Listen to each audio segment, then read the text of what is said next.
And we're back for another episode of Big Six Bants. A little bit of a different episode this time. You know, we've got some brilliant guests with me today. I decided to make it all Liverpool since we just had the game in the Champions League, and we're gonna get the insight of some serious Liverpool fans. So we're gonna start with Theo. How are we doing today, bro? I mean, I could be better for sure, especially after that. And the thing that doesn't help, I was just saying, is then like. I mean, obviously, I enjoy coming, doing all these things, and it's been a lot better today. But when I have to do these post-match reactions straight after the game, and I love doing them and everything, and they're fun to do. But when you do, it means that the game that you've just played when you lose is just constantly on your mind. And you're constantly talking and thinking about it. So I haven't really had the chance to just forget about it. So it's still just fresh in my mind, and just honestly. I couldn't believe what I was watching. I was like, it was the biggest game of last season. I was just watching this. I was like, oh, surely not not like this. It's like at 2-1. Then I was confident going in the next leg, going in the next leg.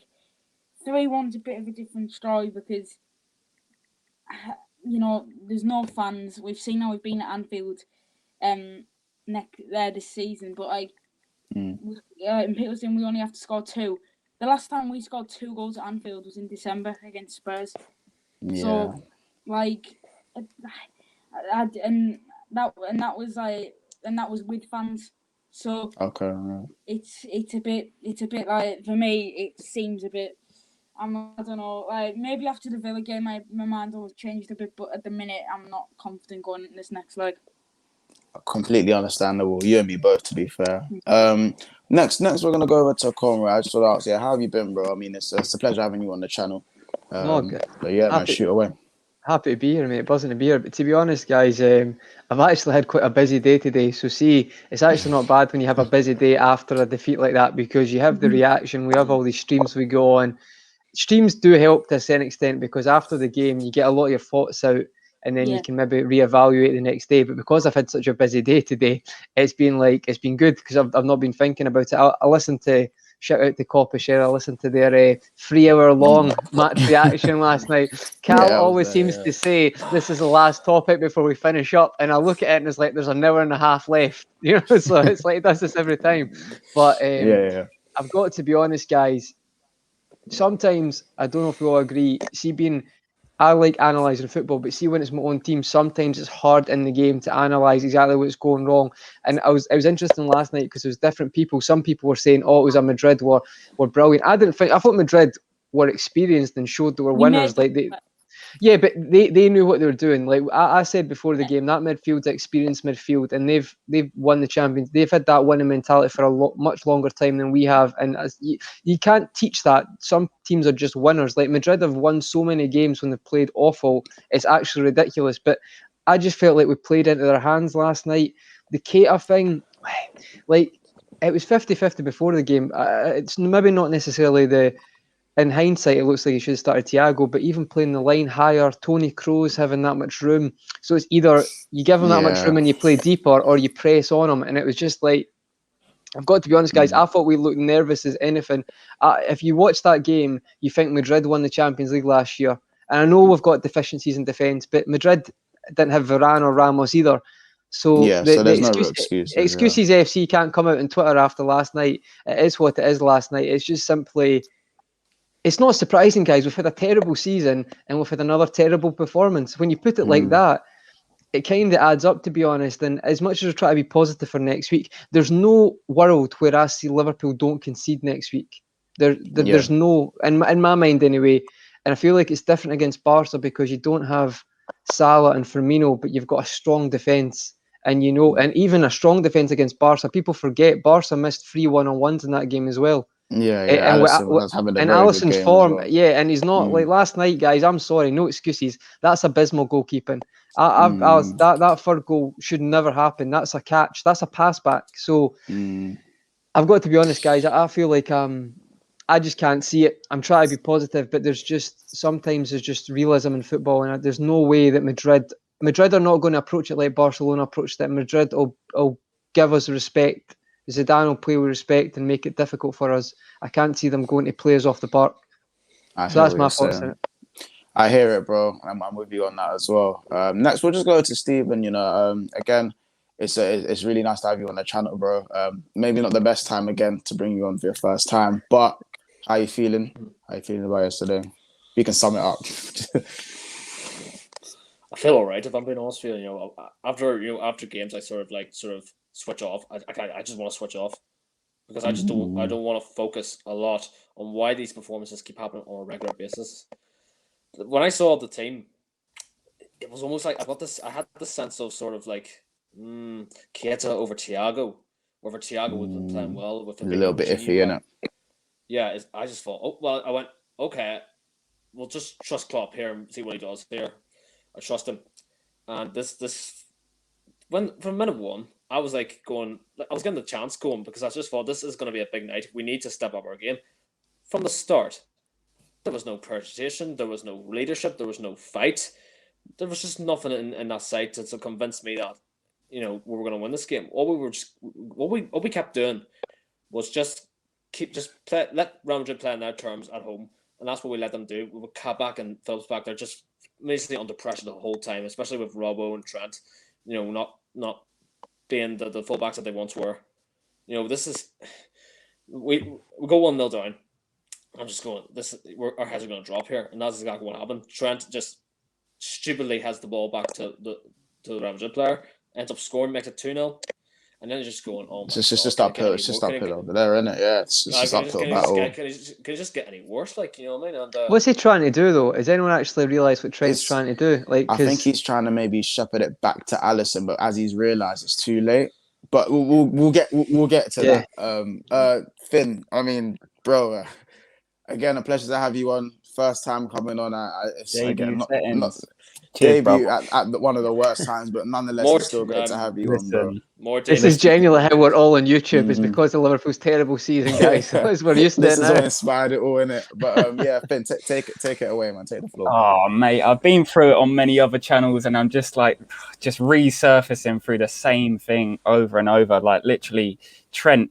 I know he's a 21, 22-year-old right-back, man, but he really needs to sort out his mindset in these games. Like going into these sort of quarterfinal fixtures against people like Real Madrid, when they've got 13 titles, that's not acceptable. You can't be losing your head in these sort of fixtures. Like you need to have a bit more about you, and you got to stop relying on people like Henderson to protect you in your position. Like if you're not good enough to play your position defensively without someone there to chaperone you and hold your hand and actually instill that sort of mindset in these big games, like it's ridiculous. And I genuinely feel as if that was one of the parameters as to why Gareth Southgate didn't take him into the England squad.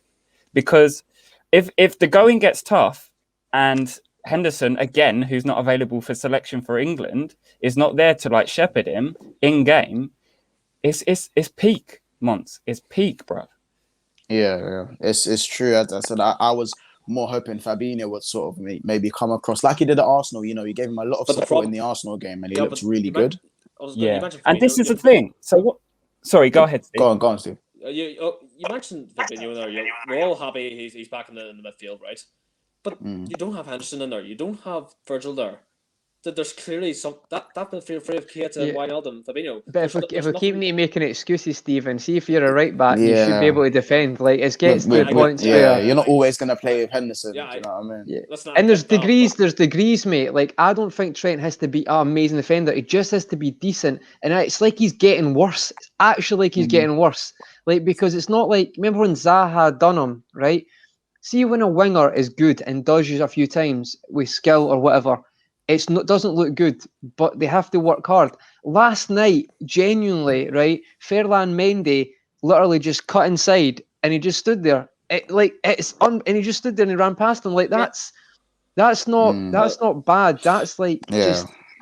I don't know how he's not improving. Look, how is he not improving? He's training every day. How is he not improving defensively?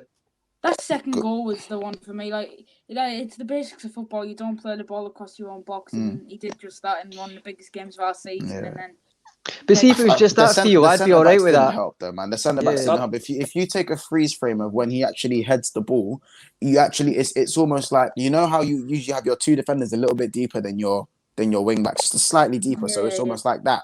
it was literally the other way around. It was inverted. The two CBs were ahead of the two wing backs. They're too And there small. was, you know, we all know, like, if that's two centre backs who, you know, are on a normal tier, you know, a good Premier League standard of football, you know, I feel like, you know, they're a lot deeper in their position already, and the ball's coming towards them, and they just, you know, they hoof that into Rosette.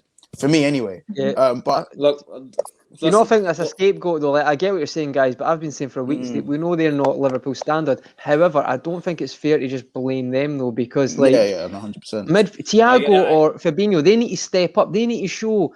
I keep hearing excuses for every player. Like, you are an elite player. You're meant to be in this team to champions of Europe. You're meant to be able to hold your own. And all I hear is excuses for people why they can't hold their own every week for Liverpool players. And I'm getting a bit tired of it, to be honest. I feel like you either... You know what I said earlier, Conroy? I said basically, I was like, it's so short-sighted from Klopp to play Keita over Thiago, because how can you play a defensive three in midfield against Arsenal, who definitely aren't going to have as much attacking threat as Real Madrid, yeah? And then you go into the Real Madrid game and you put Keita, who hasn't justified his selection for that game. 1 minute. And another thing is we're talking about putting Real Madrid under pressure in attacking phases. Like, what we're not actually seeing is the team get close enough to put these people under pressure to miss the chance. Keita doesn't have that intensity. Off the pace yesterday. Go on, Stephen. All I was saying is, I know the excuses are probably coming from me a wee bit. I know that. Every single player is capable of last night. But what I'm not impressed by... Not at the same time. What I'm not impressed by was that midfield three. I've seen that midfield three before. Fabinho, Gini and Keita. It does not work. It just doesn't work to win you a game. Or maybe try to win a game. I've seen it before. Like, it should have been Thiago from the start. Because if you have Fabinho in there, if you have Thiago earlier on, it gives us a bit of fight. It gives us a bit of passion to go on and actually not win the game, probably draw the game. Instead, we've got a 3-1. We're 3-1 down now. With the mistake Klopp did putting Keita in there. And now he's probably going to put Thiago in there next week. That's fair enough. But you should have just stuck with your plan. But do you think it's that though, guys? I think the full team was terrible. They couldn't play 6-yard passes. Everyone, like, that first half, I think, for me, was the worst first half. But listen, boys, we're as I said, we're not going to, you know, talk about this for too long. Just it's all right, because I know if we do go on, this will end up being like one of our normal roundups. It'll be a copy special. It's like we'll be done in 10 minutes, an hour later. Yeah, literally. I just wanted to briefly get you guys' opinions on how we're gonna approach next game to give us the best chance of, you know, at least looking like we could possibly go through. And we'll go around. So obviously, Finn, we'll start with you. Try and keep it as brief as possible, but at the same time, if the passion hits, you know what I'm saying? Basically, I want to see all four of the strikers playing in that game, and I also want to see Thiago and Fab. I want to see Gini dropped, and it's not because it's necessarily like, oh, I'm not going to be one of these reactive fans. I don't think he's necessarily had a bad season. He's been one of our monsters in terms of like possession, in terms of shielding, in terms of like retention of the ball. But like, when we want to see the system work, we need to have Thiago in that team, because he's like a little pit bull that runs around in CDM. And that's what we lacked against Real Madrid in the first leg. Most of us, not all of us, okay, would probably have thought that Benzema was going to be one of the biggest threats of last night's fixture, with his goal scoring record in La Liga and whatnot. But what I said in other streams tonight is the fact that Vinicius Jr. has the mobility that Benzema does not have. Benzema has the intelligence and the IQ to drag inexperienced centre-backs away from the actual threat. And that's what was done last night. Is Benzema was drafting about, taking Phillips, taking Kabak away, getting them to be out of position, and then Vinicius with receiving a killer pass from someone like a Modric or a Cruz, and he's just attacking the centre-backs because they haven't got the mobility to deal with it. It's that simple. Sure. And if we feel like going into the next leg that we're going to not get exposed, we need to play people just positioned, CDM's position just in front of Kabak and Phillips. I feel like it was a poor display last night. I genuinely feel like we can bounce back from it. I'm not sure if we can go through the tie, but I know we're going to give a better account of ourselves in the second leg. Like the formation and the lineup choices were dismal. Like, seriously, I'm going to further what Conroy said about Alisson as well. Like, I've spoke to Conroy about this privately, about how my perception of Alisson over the season, I'm not going to say that he's dropping off massively, yeah, but from what I've seen... That one came out, though, in nowhere. That was a bad one. Not even you would have expected that one last night. No. He should have saved that full stop. Like, yeah. he should have clanger. Absolute clanger. And this is... Through Phillips' legs. What are we talking about, guys? They said he was unsighted, goalkeepers. but no one don't start. It's a pass back. It was bad goalkeeping. No one even said it. But see, Liverpool pundits on BT are the worst because they seem to love excuses more than the actual fan base. And it actually, that filters through. We need to stop that at the root. Be honest. Steve McManaman's one of them. I'm telling you. I don't rate Steve McManaman as a pundit. What do you Theo, what's your opinion on, do you think you should say what Finn said and sort of, go all four, just go all guns blazing sort of thing and drop Wijnaldum? What's your thoughts? We sort of have to go for it, don't we? There's nothing to lose, 3-1 down. The only way we're gonna is if we just attack from minute one. And look, it seemed I'd like to that we're gonna do it, but the fact that, like I said there before, we haven't scored 2 goals since December, and that was with fans.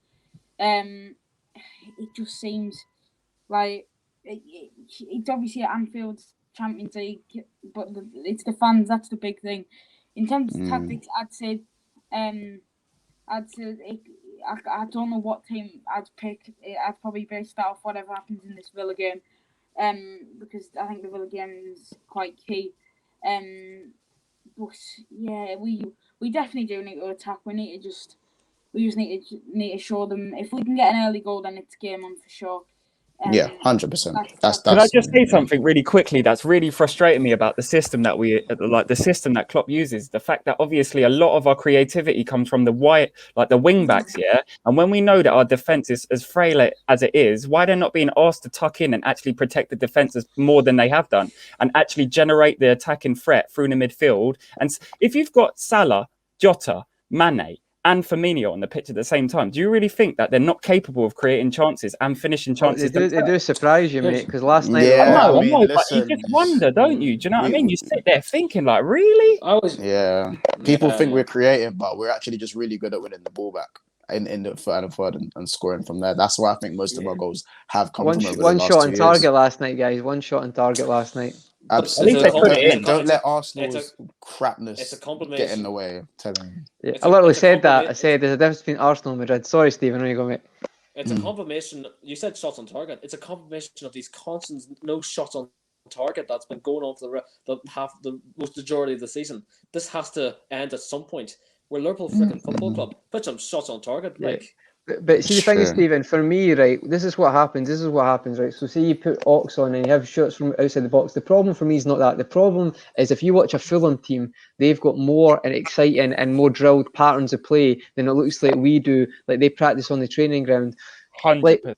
Like as a football fan, I should not know every single move you're going to make. And it doesn't matter how much you watch your team. If that doesn't work, and they should be trying different things. But when you watch Liverpool, I don't care if it's a case of individual brilliance, but maybe that's the thing. Maybe Liverpool have been carrying off-the-cuff players who've been doing it for the last 3 years. And apart from maybe Firmino, you can see like the corner eye. But even Mane last night, he turns 3 people and he doesn't shoot because he's scared to shoot now. If that's a cup last year, he shoots. So I'm maybe starting to wonder if do we have all these different patterns of play, or is it a case of we had such good players winning that the could ball just back play high, off? Yeah, Conroy. Winning the ball back what high. I mean, mate, is see when it's an obvious pass, they'll play it, but it's not necessarily that. Apart from like if Henderson's playing, Henderson will push to that area to create space for Trent. Right, that's a pattern of play. But when it comes to the front three, I don't know if it used to just be a case of it was instinctive and it just worked out great. I don't know. There's maybe debates in that, but right now it looks like we all season we've ran out of ideas. We don't know how to break teams down, and Fulham look literally more effective in front of goal than us. Fulham's goal against us was genuinely better play than I've seen our front three do all season. Well, like together as a team, not individually. Yeah. Disgraceful. I hear what we're saying, lads. I feel like as a collective, we just got to kind of wear our hearts on our sleeves when it comes to next week's game. And if we don't go through, there is no shame in losing to Madrid, but I think it's the manner in which we do, we in which we go out.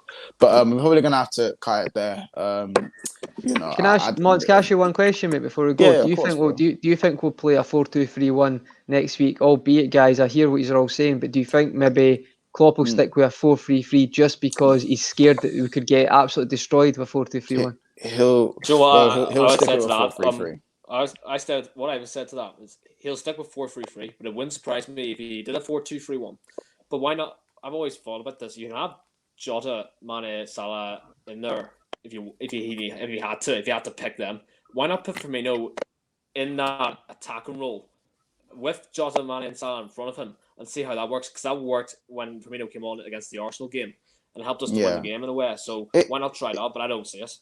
Yeah, it showed good improvement. Like, when Bobby come on, and you could say with Shaq as well, but when Bobby come on, there was a cleaner transition between midfield and attack later on in that Madrid game. But it just shows, I think Klopp's not confident in playing it, and he's gonna be the stubborn man he is that we love. Double-edged sword here, and he's gonna play the 4-3-3. But guys, I just want to say thank you again for coming on the channel. No worries, Hopefully next time in better circumstances. This time next week we'll be here ranting and raving, shouting and screaming to say we've actually done it again. We've gone and done it again. Hopefully, mate. Hopefully, mate. Yeah, so I'm not even thinking about that. I've got hopefully I've got the meme that they had us a halftime meme ready in it, so I've got it there. If we do turn it around. But again, thanks very much. I know which one you mean. Yeah, you know what I'm talking about. Yeah. They had us the first half. Brilliant. They had us in the first half. They did. Brilliant. Yeah. But I'm gonna have all your links are gonna be in the description below. Thank you very much again for coming. Smash the like button, by the way, guys. Some serious knowledge amongst these Liverpool fans here, and I loved having them on. Again, thank you very much. It's been another episode of Big Six Bants, and we'll see you in the next episode. Cheers.